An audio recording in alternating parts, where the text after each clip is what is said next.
vamos a tocar un tema muy importante como es el delito de lavado de activos.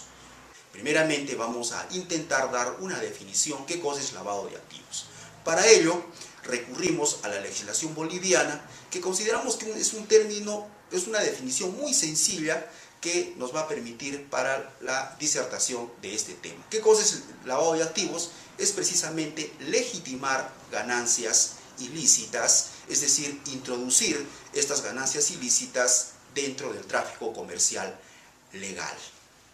Dicho esto, vamos a ver ahora dentro del ámbito legislativo peruano, desde la ley 27.765 del año 2002 hasta el decreto legislativo 1249, para ver cuál es la tratativa que ha dado esta legislación en razón al delito de lavado de activos y a este problema que ha surgido, como es si dentro de la subtipicidad tiene que ir el delito fuente o únicamente hacer una mera referencia a que ese dinero o esos bienes provienen únicamente de ciertas actividades ilícitas. Y es ahí donde actualmente diríamos que se ha entrampado este asunto en lograr una mayor eficacia, una mayor eficiencia en que el Estado pueda combatir este flagelo como es el delito de lavado de activos. Para ello vamos a recurrir primeramente a dos instrumentos internacionales que han servido de base para que nuestro país pueda tipificar el delito de lavado de activos. Vamos a ver qué cosa es lo que decía la Convención de Viena del año 88. La Convención de Viena del año 88, donde nuestro país es suscribiente y está obligada a poder tipificar dentro de nuestra legislación estas ganancias ilícitas que provenían del tráfico ilícito de drogas, es decir, de la venta de estupefacientes y sustancias psicotrópicas. Todas esas ganancias ilícitas que provenían de estas actividades se tenía que tipificar como un delito de lavado de dinero o blanqueo de capitales.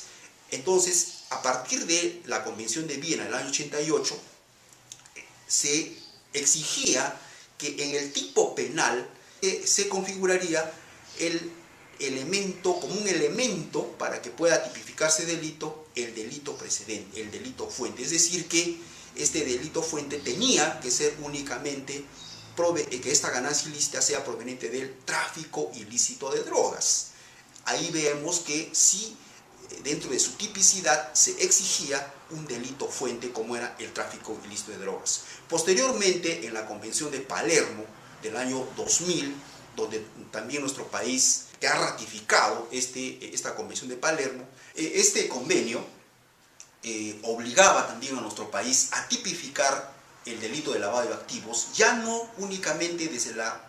perspectiva de un delito fuente del tráfico ilícito de drogas, sino ya de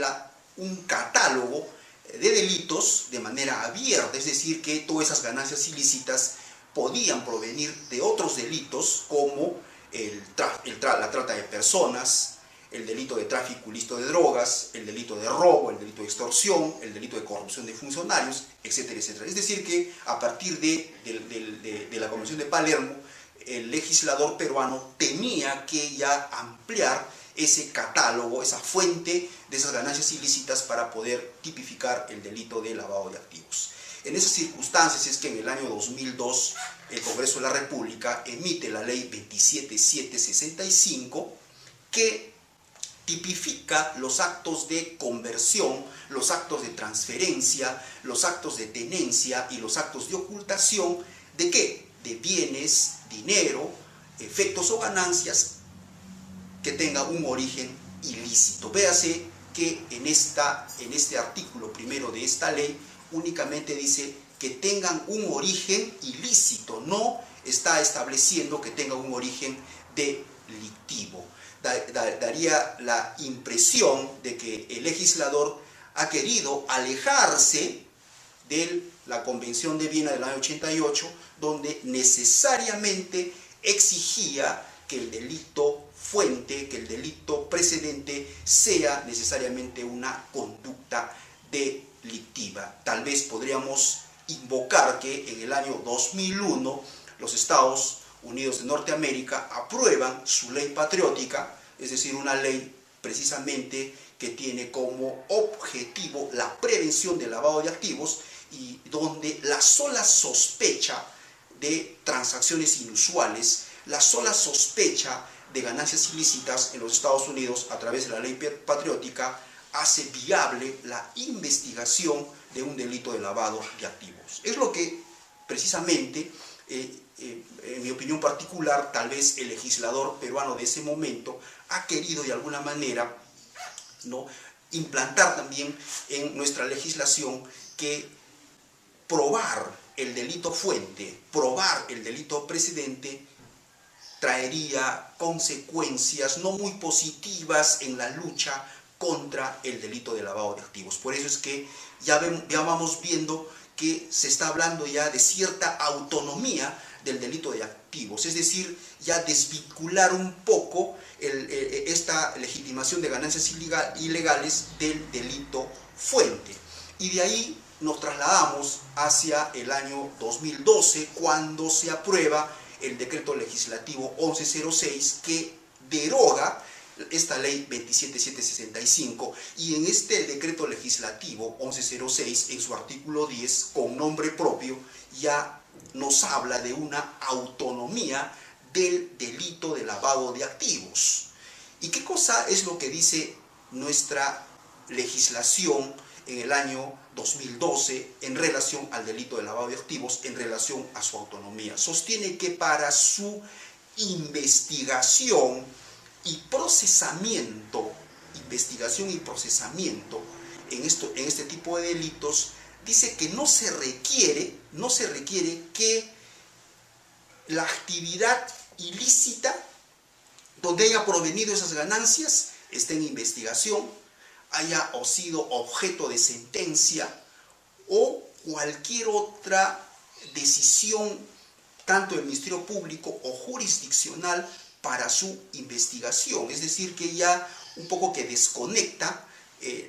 la legitimación de ganancias ilícitas de la fuente ilícita, a lo que nosotros sostenemos que ahí se estaría hablando de una autonomía procesal, es decir, que para su investigación y procesamiento no requiere que se determine previamente la fuente delictiva de esas ganancias ilícitas, y así se ha venido dando hasta llegar al decreto legislativo 1249, donde modifica precisamente los artículos 2, 3 y 10 del decreto legislativo 1106, y donde ya no solamente se habla de una autonomía procesal, sino se habla ya de una autonomía sustancial. ¿Qué quiere decir esto? Y esto lo deducimos de lo que establece el artículo que modifica el artículo 10 del decreto legislativo 1249, cuando establece que para su investigación, procesamiento y sanción, dice que no es necesario que la actividad ilícita haya sido descubierta, esté siendo investigada, haya sido objeto de alguna sentencia. Es decir, que ya no es necesario para que pueda imponerse una sanción cuando el sujeto activo intenta pues legitimar ganancias ilícitas. Entonces nos damos cuenta de que la evolución en el delito de lavado de activos en nuestro país actualmente ha querido el legislador, ¿no?, que esta conducta de legitimar las ganancias ilícitas de alguna manera se desconecte del delito fuente, ello para poder combatir de una manera eficaz y eficiente, y pueda pues el Estado sancionar estos ilícitos que actualmente son un flagelo para la sociedad. Citamos un ejemplo donde el Ministerio Público actualmente no ha hecho referencia al delito fuente, al delito precedente. Únicamente se ha valido del término origen ilícito, término contenido en la ley 27765, en la ley, en el decreto legislativo 1106 y en el decreto legislativo 1249. Sin ir muy lejos, es el requerimiento de prisión preventiva que hizo el Ministerio Público al expresidente Alejandro Toledo Manrique, en donde en esta solicitud, al desarrollar la estructura típica del delito de lavado de activos, ha dejado establecido de que no es necesario que se consigne como elemento típico de este delito el delito fuente. En este sentido, la Corte Suprema, citado por el fiscal Hamilton Castro en este requerimiento de prisión preventiva al expresidente Toledo, ha citado como una pauta, según este fiscal, que la Corte Suprema habría dejado establecido de que el delito de lavado de activos es un delito autónomo y que para su investigación, procesamiento, no requiere, ¿no?, de que el sujeto activo sepa de qué delito previo se está investigando, cuándo se ha cometido, ni quiénes lo cometieron. En ese mismo sentido, la misma Fiscalía de la Nación, mediante el oficio circular 024-2003, dirigido a todos sus fiscales superiores y provinciales, ha dejado como directiva que el delito de lavado de activos es un delito autónomo y que no requiere de un delito fuente, de un delito precedente, ello al amparo del artículo 10 del decreto legislativo 1106. Entonces, actualmente, de acuerdo a la legislación vigente, estamos viendo que el delito de lavado de activos en nuestro país ya ha dejado de ser un delito con autonomía procesal, sino que actualmente tiene una autonomía sustancial, porque el decreto legislativo 1249 establece claramente que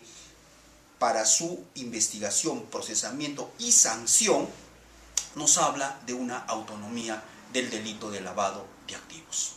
Y esto que indudablemente desde el punto de vista de derecho penal y de los principios mismos afecta derechos fundamentales como el derecho a la defensa, como el derecho de presunción de inocencia, porque quien habla, tan igual como lo ha sostenido García Cabero o Pariona Arana, sostienen que en el delito de lavado de activos no puede desconectarse del delito precedente, del delito fuente, porque indudablemente esto afecta los derechos fundamentales de todo sujeto que es sometido a investigación en esta clase de delitos. Somos de la posición, al igual que los juristas antes nombrados, y también como lo sostiene el doctor Mendoza Ayma, de que en el delito de lavado de activos, este no puede desvincularse de su delito fuente, que también tiene que ser objeto de probanza. Solo así se podría garantizar el derecho a la defensa, el derecho de presunción de inocencia de toda persona investigada por este delito. Y tal vez esta corriente legislativa de lograr una autonomía sustantiva del delito de lavado de activos, actualmente estamos viendo de que el Ministerio Público está cometiendo algunos excesos en investigar a cualquier persona que presente un desbalance patrimonial, está investigando por el delito de lavado de activos, porque muchas veces es costumbre, sobre todo en provincias de nuestro país, de que personas guardan sus ahorros, es decir, no bancarizan sus ahorros, y entonces en determinado momento los sacan y hacen pues inversiones o adquisición de bienes, tanto o muebles e inmuebles. Entonces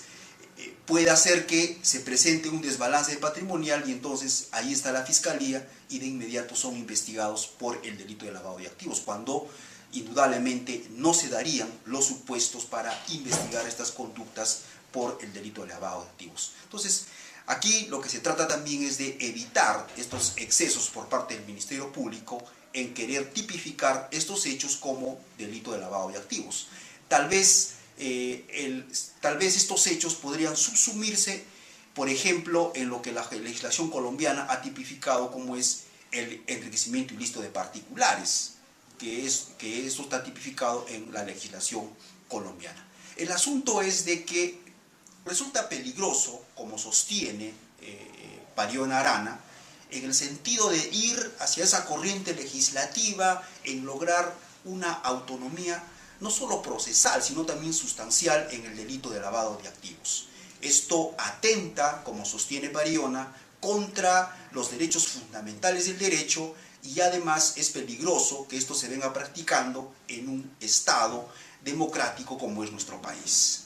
De esta manera hemos querido contribuir desde el estudio jurídico Flores Mita sobre este tema doctrinario y legislativo en materia del delito de lavado de activos. Solamente me queda agradecerles y será hasta otra oportunidad.